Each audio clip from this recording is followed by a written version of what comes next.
We're going to continue today with Chapter 11, titled More Guests. Famous or infamous guests were often unknown to me. One day in the early 60s, I answered the phone and heard, "This is Spiro Scoris. I'm calling from Vale.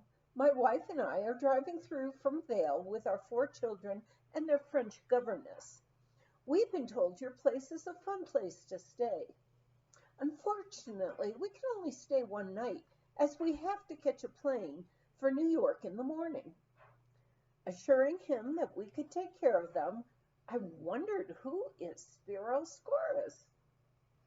Going into the kitchen, I told my cook and the dishwasher, "Someone with the most unusual name is coming, Spiro Scoris."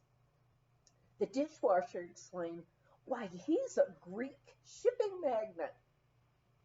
Luckily, I remembered we had our very best room with bath available, plus 2 dorm rooms.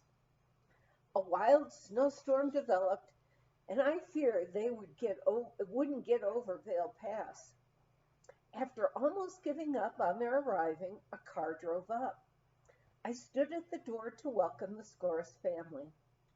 A handsomely dressed couple got out. "The others are coming behind us," they told me as they hurried through the swirling snow to the door. I ushered them up to their room. The governess must be driving the other car, I decided, as I hurried downstairs just in time to see a big station wagon arrive. Out poured 4 children and 3 adults. The man greeted me. "Where are the Scorises?" I asked, puzzled. "Well, who's the other couple?" "The other couple who arrived just ahead of you." "Oh, they're from Grand Junction. We helped pull them out of a snowbank up on Vale Pass." So into the dorm rooms, with baths down the hall, I put the Scoris family and governess, and the blizzard raged on. It snowed for 4 days, but we had a great time with everyone enjoying being snowbound.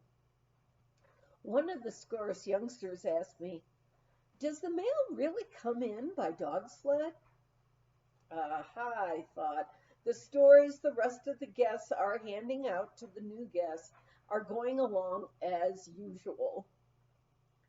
Rich or poor, no guest had ever worried about thefts or crime while at Ski Tip, or for that matter, anywhere in the area in those days. We didn't either. None of our doors had locks. If we went away, we just went away. Our guests enjoyed this lock-free setup. This way, there were no keys to worry about losing. Our car and Jeep sat out all year with the keys in the ignition.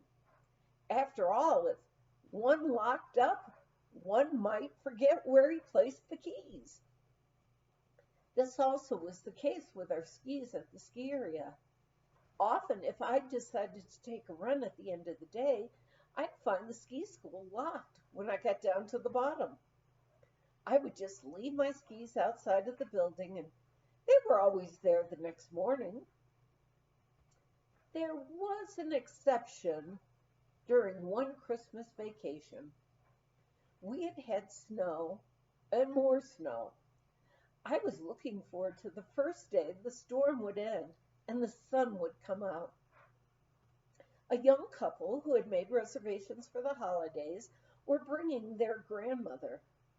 She would want a room to herself, as she can afford to pay double occupancy, they told us. When they arrived, she sailed in ahead of them in her full-length mink coat, on a diamond-studded leash, and following at her heels was a very well-clipped black French poodle wearing a diamond dog collar. Looking at this formidable dowager, I expected her to be wearing a diamond-studded dog collar also. "I've come to watch these young people ski," she told me. "It's such an unusual experience for me, all this rustic atmosphere." The storm crescendoed around the lodge. It snowed, and each day the skiers headed up to Arapahoe Basin. The last day of the holidays came, and the storm had ended, leaving a warm sun, blue sky, and loads of powder snow. At breakfast, I noticed a tight-lipped look on the dowager's face. Putting this down to maybe her usual day of departure look, I paid no attention. I had on my ski clothes, all ready for the mountain, when she took me aside, stating in a whisper, "My diamond ring is missing. My diamonds, surrounded by sapphires." She took me back to her room, showing me where she had hidden it during the night. "At dinner last night I wore my ring," she moaned, "but I turned it inward so none of the guests would see how big it is." I wondered why she bothered to wear it. She had put it, so she told me, behind the mirror, which rested on the dresser. I asked her, "Behind the dresser? Well, it's probably on the floor." I proceeded to look behind the dresser, under it, under the beds. Seeing the dust, I thought, I've got to jump on the ski bums. They've only dusted under her bed, not the other one. "Are you sure you didn't put it in your suitcase or makeup box? Maybe it could have dropped into one of these many jars of face cream." She had an array of bottles and creams, enough for every pore of her face. We looked and looked, but no ring. I hurried back to the living room just in time to grab the last ski bum. Pulling her back in by her parka, I told her, "Tough luck, but you're going to help me search for that diamond ring. Have you burned the wastebasket trash yet?" She had, and in the fireplace. I told her to start sifting the ashes while I would sift through the vacuum cleaner. Knowing the girls shipped the dust mop over the porch stoop outside the hall door, I took Max's crowbar and pried up the front stoop. Nothing. I felt something nudge me. There was the French poodle. I grabbed him, tying him to the doorpost. "What are you doing to my darling?" the dowager cried behind me. "Well, maybe he ate the ring." Maybe he didn't, but I'm going to make sure. I looked up at the blue sky with the blue shadows lengthening as the day wore on. Her grandchildren came, and they all soon departed. She had no idea what she had made me lose. Million of priceless, sparkling diamonds to ski through and sent flying in the breeze. Early the next morning, the phone rang. As luck would have it, Max answered. I could hear from the dining room. "What's that you're saying? You're sending up a special investigator? What for? We're a bunch of jewel thieves? You gotta be kidding." We hung up. Of course, everyone in the dining room could hear.